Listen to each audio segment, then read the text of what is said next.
People have been talking recently, hopefully, about a ceasefire and maybe a truce. Instead, it looks like with a couple more blunders, we could be heading towards a World War III. Uh, it's a mess. And to learn where this might be going, I'm back talking today with my go-to guru on all things national security, Stephen Bryen, a senior fellow at the Center for Security Policy. A couple of Stephen's recent columns headlines are, "Don't expect a ceasefire in Ukraine." "Is Ukraine President Zelensky's on the way out?" And this one, "Fire the head of NATO, Jen Soltenberg, now before it's too late." Sounds dire. So, Stephen, let's start wherever you want. Ceasefire or the head of NATO. Where do you want to launch into this? We've got a lot to cover. We do.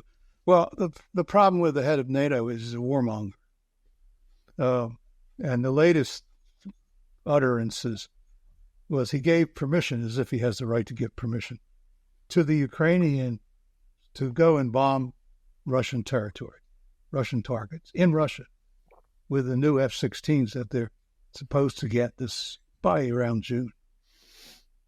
It's reckless because, the Russians will retaliate. They're not going to sit there and take it. And what's the purpose of it? It's not going to change the outcome of the fighting in Ukraine. It's just punitive operation aimed at Russia, which is a big part of what the Biden administration has been doing and promoting with long-range weapons, that sort of thing, for some months. It doesn't change the outcome in Ukraine. It only makes the Russians nastier and more aggravated with the West and with the United States in particular. Who authorized him to say that? My guess is that the White House did. That's, we've talked in our previous shows about the wisdom of the team leading our policy there, Victoria Nuland and the rest of the crew. This is warmongering of the highest order. We could get ourselves deep into, as I mentioned at the outset, this is World War III scenario. Yeah. It is very risky. We've been playing chicken with the Russians for quite a while. It's not a good idea. The war's been grinding on. Russia keeps making advances. Certainly Ukraine does not. Ukraine, as I think you pointed out, is on its third army and about out of that one. And there's nothing much got rid left. of that one now, too. So they've got nobody left really to fight. Zelensky's become, well, of course, you wouldn't know because there are no Poles in Ukraine, but I guess he's not beloved at this point. And it's clear that Ukraine doesn't have anything. In the United States, Congress is unlikely to, except under a scenario that would be a bad scenario, contribute another $60 billion to this. So why now would Victoria Nuland order this provocative move? Is she trying to force Congress' hand? Does she want to see this thing escalate so that we're left with no choice but to put money in? Well, remember, she's out as acting Deputy Secretary of State. I didn't know that. Yes, she's out. And so because she wasn't confirmable. Okay. That was the problem. They would have held up her confirmation forever. So they got Kirk Campbell to come in and take that job. So, but she's still on the premises, isn't she? Presumably, yes. But what her exact title is and what she's actually doing is not clear. The last official thing she did was about 2 weeks ago when she went to Ukraine to try and persuade Zelensky not to fire General Zaluzhny. Right. That request was not honored by Zelensky. He fired Zaluzhny a few days after that. So, but it's a White House policy too. Well, whether it's her or Jake Sullivan or exactly. It seems like they're trying to get Congress. It seems like they're trying to heat things up on purpose so that we're forced to go in with another $50, $60, $70 billion. Is that, I'm not close enough, but does that seem like where this is coming Maybe from? I'm not convinced that's the case, but I am convinced that what the first objective of the administration, the Biden administration, is to drag the war out as long as possible. He doesn't want Ukraine to collapse while he's running for president. I mean, it's real simple. Doesn't take rocket science. I mean, now, the real intent of the administration has been to get regime change in Moscow. They focused entirely on that. And they used all our intelligence assets and the Ukrainians and anybody else they can tap into to try and knock off Putin or replace him or create a revolt inside Russia or whatever they want to do. All of it's based on premises that really don't hold much water. But that's what they've been trying to do. Whether they care about Ukraine per se, I doubt it. I think what they care about is threatening Moscow. That's the key. Well, it seems like Putin's more firmly ensconced than ever, and I'm just Yeah. Well, he is running for election, well, so to speak. But he goes through the motions. He tries to campaign. He just flew a Tupolev bomber, strategic bomber, flew in it for about 30 minutes or 40 minutes to show how macho he is. I can only imagine. He had the flight jacket on and the scarf. Oh, yeah, the whole thing, and the oxygen mask and whole 9 yards. Yeah. What do you make of his interview with Tucker? 2 hours and 8 minutes or something like that. It was very long. We learned a lot of medieval Central European I mean, he history. filibustered the first 20 minutes. Yeah. Well, I mean, I think it was useful because I think people should listen to what he says and his explanations. Whether you agree with them or not, it's your business, but I don't agree with them all. But I think that it's important to hear out what the Russians are saying. It's not the first thing. Well, it is the first where there's been a real interview with Putin. And now there's a TV program in the UK, on ITV called Ukraine, The Other Side. Pretty gutsy because UK has been very pro-Ukraine, almost to the point of ridiculousness. And this is kind of shifting the balance back. So it's kind of interesting. I think the voices are starting to be heard that don't reflect the party line as it's been portrayed in our press. Even our press is starting to shift direction. Did you notice that he seemed to be mirroring Tucker's body language? And then I read later on that that's an old KGB interrogation technique.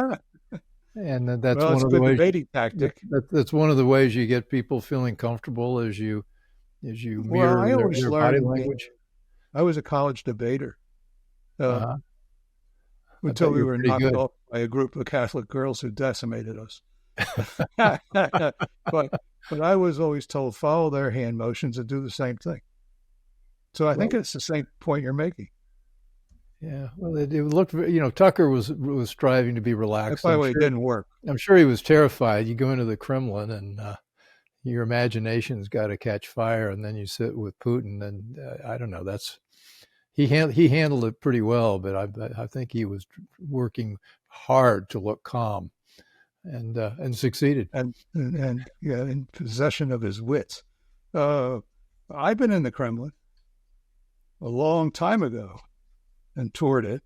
It's incredibly impressive. It's beautiful. He said it looked more like the old executive office building here across the street from the White House. Oh, no, not at all. Better? Oh, much. It's gorgeous. I mean, it's got this incredible parquet flooring and beautiful carvings in the walls and paintings, and it's the furniture looks very Scandinavian. So, and very beautiful too. So I suspect that the Scandinavian furniture guys came over and made it for him. Interesting. Well, the thing really worth seeing. Well, the thing about the Russia, what happened with our sanctions, guess who is now buying almost half their oil from Russia is China. And instead of buying it at deeply discounted prices, I think they're paying a little above the world market price because China's looking for that secure land-based supply of energy, which Russia can do. And I just learned that Russia now 80% of the cars sold in Russia Chinese. Chinese. Yeah. Well, no And one, the West won't send any there. I mean, U.S. can't, the U.S. or the Europeans or the Japanese can't import cars anymore to Russia because of the sanctions.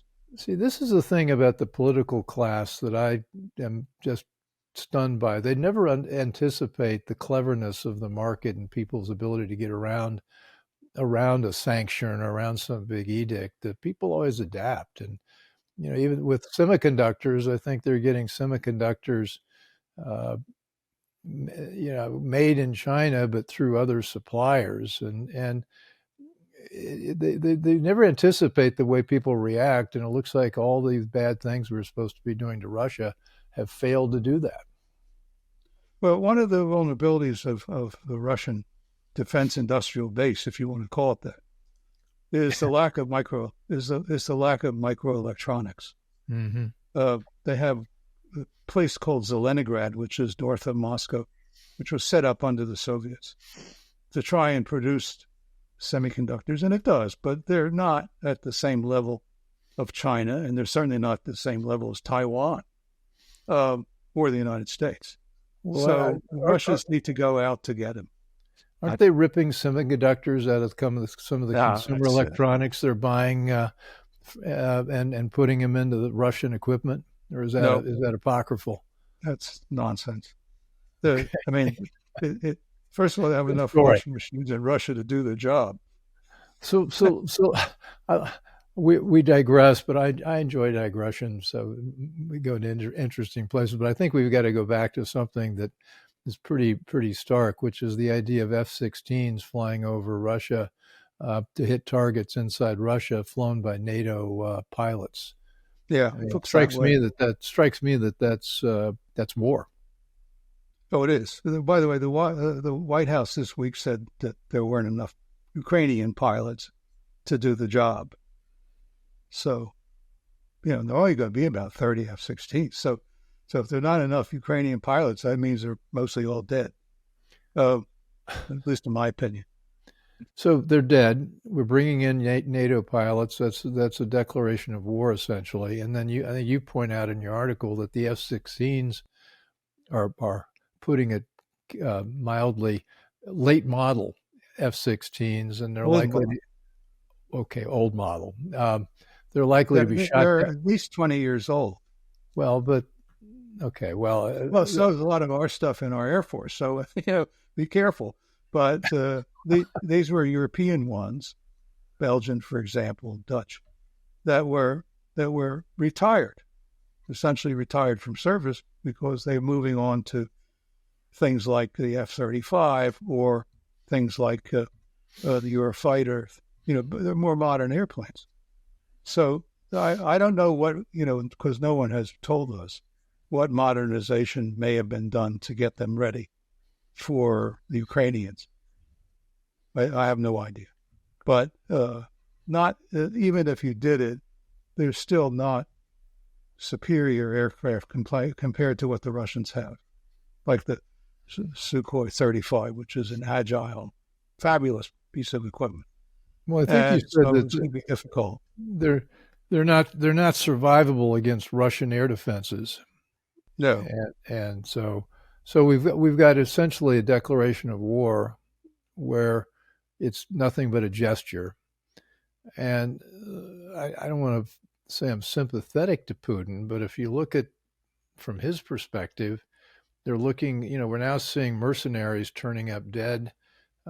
From Poland, the United States. Wasn't there something like 60 French mercenaries killed recently? And so it's already become a NATOized effort, and we're trying to pretend this is Ukraine defending itself. It looks to me like very quickly, especially if Soltenberg's got his way, we're going to end up a NATO versus Russia war. Well, there's an interesting thing here. What is a mercenary exactly? if his government sends former troops to Ukraine, are they mercenaries or are they insertions of troops by that NATO country? I'm more and more inclined to think they're not mercenaries. They're sent there on purpose to try and salvage the situation in Ukraine. Units of Romanians, units of Poles, units of French, some Brits, Americans, they wear national patches on their Ukrainian uniforms, so you know who they are. And a number of them were found dead after the fall of Avdiivka 2 weeks ago. So they were Poles mainly, and a couple of Americans. So I'm not sure they're mercenaries. I think they're. This is why we're tempting the fates, because when you do this sort of thing, and the Russians say, "Hey, you're involved in the war. You're making war on us," then the game's starting to change, isn't it? Well, it seems like we're counting on Putin's forbearance. Yeah, but how long? Well, that's the big question. Everyone wants. I'm hopeful to get an answer from you. Well, I wanted to mention one thing in this connection. They keep erasing the point in the discourse that takes place in this country and elsewhere that Russia is a nuclear power. You're playing with fire. It's a very dangerous thing, because at some point the Russians could unleash, and we don't want to create that kind of situation. What we really should want, we're not doing it, but what we should really want to do is try and find a solution to the Ukraine crisis and stabilize the situation in Europe so there's no war in Europe. That's what we should be doing, but we're not. But we want to keep a war in Europe because that will help get Joe Biden elected, presumably. That's the thesis. Well, at least in Ukraine, yeah. Keep the war in Ukraine going. So I don't think there's any doubt about that. There were plenty, the U.S. has never participated in any peace process in Ukraine.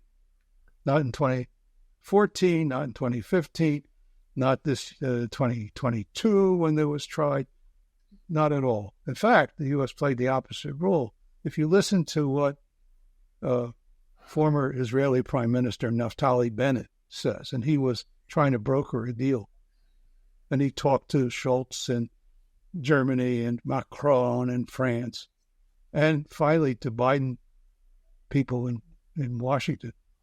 The Biden people told him, forget it, we're not going along with it.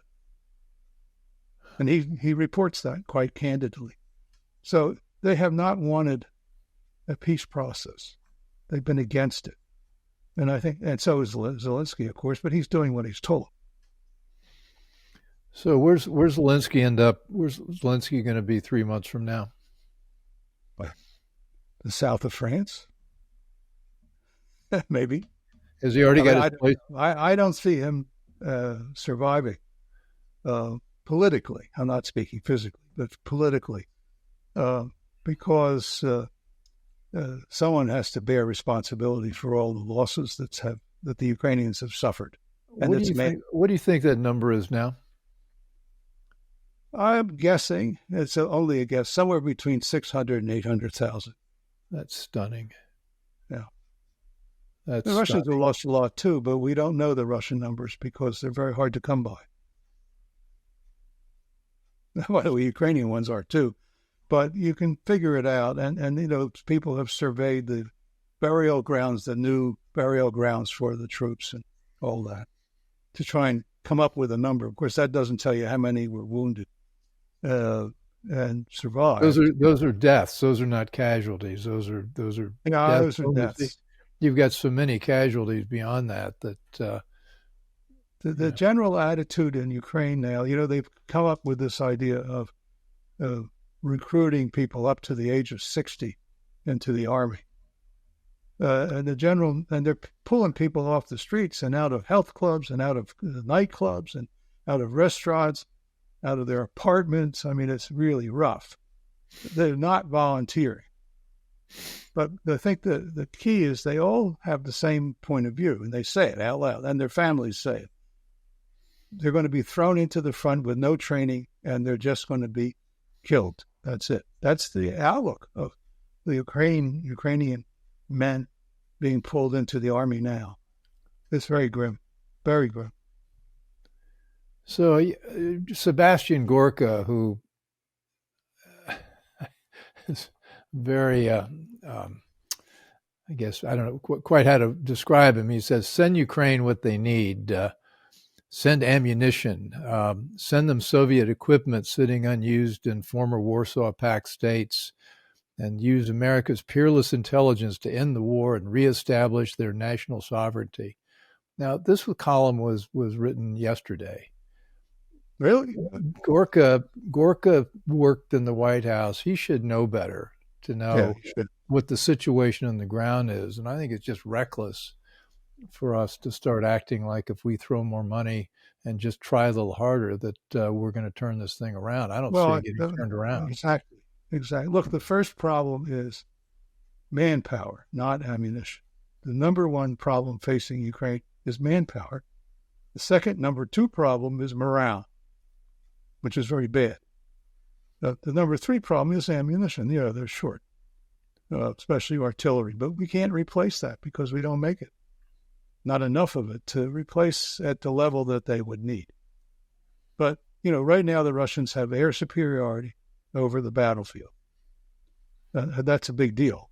So they heavily bomb Ukrainian positions relentlessly. Secondly, they have lots of artillery, and they have lots of missiles, and they have a lot of troops. They can add to any day in the week. They have more troops trained and ready to go in. Basically, I think the Russians have been fairly cautious in their approach, taking it one step at a time. They have not tried to break through or do anything big yet. They could. There's a lot of talk about another Russian offensive coming. But, it's that kind of difficult situation that Ukraine is in. I don't understand Gorka's outlook. By the way, if you want to talk about U.S. intelligence, the New York Times on Sunday, this past week, reported that the U.S. has 12 major intelligence stations along the Russian border in Ukraine, and is assisting the Ukrainians not only to spy on the Russians, that's a given, but also to support their operations to carry out assassinations and attacks inside Russia and inside the Donbass and down in Zaporizhzhia and Kherson, places like that, Crimea too. They have two units that are dedicated to that, supported by the CIA. One's called Unit 2245, and the other one's called the Fifth Directorate. That's more the assassination side. Now, none of this is going to stop the Russians. Okay? None of it. All it's going to do is make the Russians more furious, more angry, and more difficult. So I don't see the benefit of this at all. But somebody in Washington does, because their objective is regime change. Still. Well, as you I think you point out, the regime change is going to be Zelensky. It's not going to be Putin. I think so. I don't see how, after, he did two major blunders. First one was Bakhmut, the city of Bakhmut, in the Donetsk area. And that was a hell of a battle, a long battle. But at the end of the day, the Ukrainians were thrown out. Had tremendous losses on both sides. The second one was Avdiivka, which is very close to Donetsk city, the capital of the Donbass. And the Russians won that one too. But in both those cases, Zelensky said, we stay to the bitter end. We're not going to retreat. We're going to win. We're going to roll the Russians back. We're going to do blah, blah. He even went to Avdiivka and got his picture. He made a selfie standing at the city gates. Here I am. Yeah. But, they lost. And the casualty rates were very high. And it was a rout. Finally, they ran out, and the Ukrainian troops and the so-called mercenaries, they ran out in a chaotic way. It wasn't a measured retreat. These blunders. Who takes out Zelensky? Do we take him out? Zelensky? No, yeah. I don't think that. I think it has to be the will of the Ukrainian people, basically. Well, we've never really concerned ourselves with the will of the Ukrainian people. I mean, how many times have we engineered regime change there? Oh, we did, yeah. But So, I suppose that was the will. But this was, he's an elected president. so this is a mess. This Not, is a real mess. I don't think we've got anybody smart or strategic in our administration remotely interested in. I mean, it's just disgusting when you talk about the number of Ukrainians who've been killed. And that's just the deaths, the casualties, and the lack of hospitals and the destruction of the country. Yeah, it's a lot of destruction. And no grown-ups. The Brits are hawks on this. The Poles are hawks. The head of NATO is a hawk. They want to just plunge ahead. And the Germans are hawkish too. But the German government is not in very good shape these days. Well, what's their approval rating there? 15%. It's very low. It's only higher. It's only higher than Macron's. What's he at 11 or something in France? Yeah, no, it's higher than Macron's, but it's still in the low 20s. Those governments are really overextended into things that Let's talk about Germany for a minute. Germany should be a powerful state. It has all the money it needs, but its army is a mess. It has a very small army. Its equipment is a wreck. It couldn't fight its way out of a paper bag if it tried. And these are the guys pushing for war in Ukraine. I mean, it doesn't make a lot of sense. Well, the climate change agenda has caused them to unilaterally disarm on the manufacturing front. The chemicals industry. I think their industrial production's down 4 or 5%. In the last 12 months, maybe in the last 6 months, and it's not going up, it continues to go down. And that's self-inflicted. Yeah, but they're also not meeting their 2% that they claim they should meet for NATO. I mean, they're not doing that. And a lot of the equipment they say they have and they're supporting is not being supported, missing spare parts. It's in rough shape. And by the way, the Brits are no better off. The British can't even get their 2 aircraft carriers to the Red Sea to fight the Houthis. And they're talking about winning in Ukraine. Come on, give me a break. They're in sad condition. The British Army is smaller than the army they sent over to the United States in 1774. I mean, it's smaller. So who's kidding who here? So we should be wanting to rebuild NATO. I think Trump's right about that. Well, we should be wanting to rebuild NATO properly and not try and invite conflict. I think that you always get sometimes what you wish for.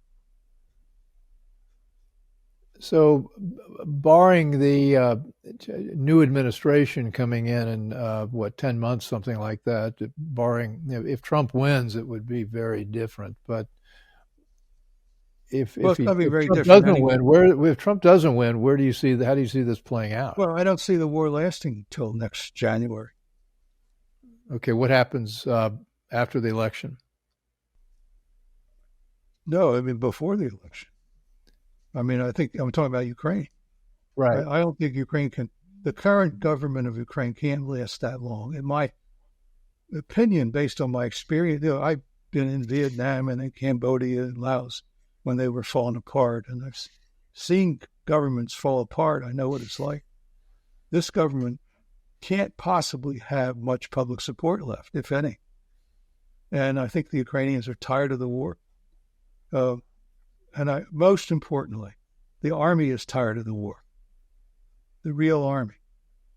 And yeah, there's a few thugs that they use to recruit hapless kids off the street. And there's thugs they can use like the Azov Brigade. It's called the 3rd Brigade now, which are made up of fanatical nationalist types. But they're too small. They can't hold on to the country, I don't think. So I think that we're going to see the end soon. So what does Ukraine look like 6 months from now? You mentioned early I think their objectives were just to consolidate Russia to consolidate some of the land they've taken and get assurances that NATO is going to drop its desire to get into NATO. But now it looks like there's going to be a much more total takeover of Ukraine by Russia. If A this, lot of it depends on timing. yeah, Uh, if, for example, there was regime change in Kiev tomorrow morning, if, for example, and assuming that the regime change was a new regime that wanted to make a deal with the Russians and was willing to drop the NATO stuff and all that and just end it. That's one scenario that you could happen. What we don't really know is who will be next in terms of leadership. Nor the Russians don't know either. I'm sure they're trying to influence that. My best guess is Zelensky, who's because he? Zelensky was the commander-in-chief of all the armed forces of Ukraine until Zelensky Right. fired him a few weeks ago. And I think, the Russians respect Zelensky to a certain extent. They certainly respect him as a professional. And he might be the guy. I don't think a Ukrainian politician living in Ukraine today is in a position. There's some candidates, Poroshenko, for example, the mayor of Kiev is another one, who could, lead a kind of revolt and replace Zelensky. But I don't think it's going to come from there. It's going to come from the army. This is my guess. Well, It's a guess. It's only a guess. if he comes from the army, it seems like you immediately want to sue for peace, but that's not exactly the way a military guy might think, or might. I don't know. So we get a new leader. What's the first day one thing he does? He opens a channel to the Russians.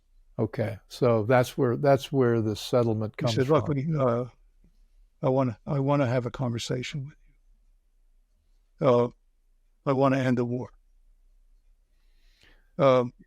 We should find ways to live together. We have lived together in the past for hundreds of years. So Zelensky is a pretty smart fellow. It's not that he's pro-Russian. He's not at all. You know me, I'm always trying to wind my way towards a conclusion where I see a line of action, we get an outcome. I wish there was an easy one. It's a problem for me. Geopolitical stuff doesn't lend itself to a crisp solution. Well, I mean, it sounds like what we ought to be hoping for is that regime change, is a pragmatic military leader looking at the military situation, saying, "Look, we can't fight this anymore." He talks to the Russians. They cut a deal. The thing shuts down, and that leaves Poland and Soltenberg and Britain sort of holding the bag. And holding the bag. And it sounds to me like they should be holding the bag. I think. Well, whether they should or shouldn't be, they will be. So, that would be the outcome. I mean, Poland has legitimate security interests. I think one part of a deal would be that Western Ukraine becomes a buffer zone to help shield Poland and also Lithuania, and to try and calm the situation. The Russians could also pull their nuclear weapons out of Belarus, which would be a big help. I mean, there's things that can be done to make this reasonable, but the U.S. is disengaged from that. We're not actually promoting any solution like that. So it's very foolish of us, actually. Yeah. Incidentally, Western Ukraine is quite different than the rest of Ukraine religiously. It's more Roman Catholic than Orthodox. And it has some other minorities like Hungarians, a lot of those. And Poland used to have a claim on it. Lvov was a Polish city at one time. So in effect, Western Ukraine is absorbed into Poland, not. No, I wouldn't say absorbed. I'd say a buffer zone. All right, some kind of guarantee, no military troops there, that kind of thing. Buffer zone is different than absorbed. Okay, absorbed means it's annexed somehow. Well, yeah, that's not going to happen. But okay, well, I'm always left sputtering by the time you and I talk because I don't want to make you sputter. Well, that's all right. It's good for me. It's good. It's good exercise. So I think we have to think geopolitically. Yeah. We have to think about how to protect Europe, how to calm the Russians down so they don't do these things again. There are a lot of interests that we have. How to remove as much as possible nuclear weapons from both sides in the conflict area, so that they're not part of that.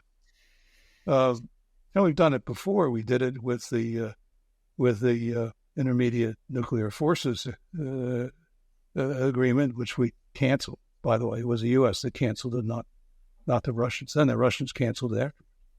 And we said, well, the Russians cheated.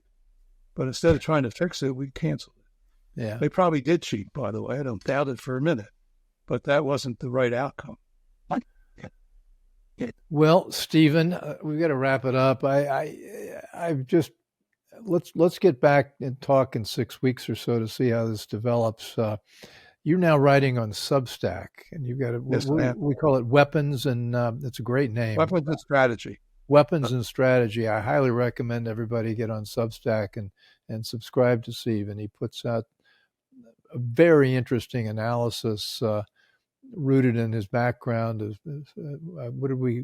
What was your title? Yoda of the arms trade for the Pentagon. Yeah, I didn't come up with that title. Well, but still, it's a good one. It's a good one. You ought to, you don't have to. It's an appropriate one because you actually know how this stuff actually works on the ground, which is very helpful. So I really highly recommend that everybody listening to this read Stephen, and of course watch this show when Stephen comes back on with some good news about Ukraine. The good news will come when the war ends. Yeah. Okay. Well, we'll be talking before then. Sounds like. So, Stephen, thank you as always. Endlessly interesting, and hope you all enjoyed this. You can find our show, The Bill Walton Show, on all the major podcast platforms. We're also on Substack. We're on CPAC Now website, and if you're not already a subscriber, please subscribe and urge your friends to, and send us a note and tell us other shows you'd like us to be covering, and we will work to do just that. So anyway, thanks for joining, Stephen. Thank you very much.